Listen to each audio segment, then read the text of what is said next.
नमस्ते पुण्डरीकाक्ष नमस्ते पुरुषोत्तम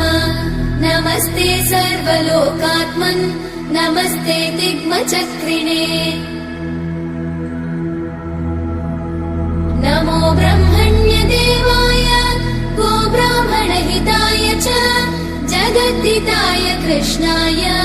गोविन्दाय नमो नमः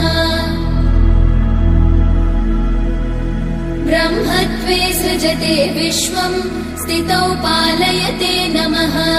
रुद्ररूपाय कल्पान्ते नमस्तुभ्यं त्रिमूर्तये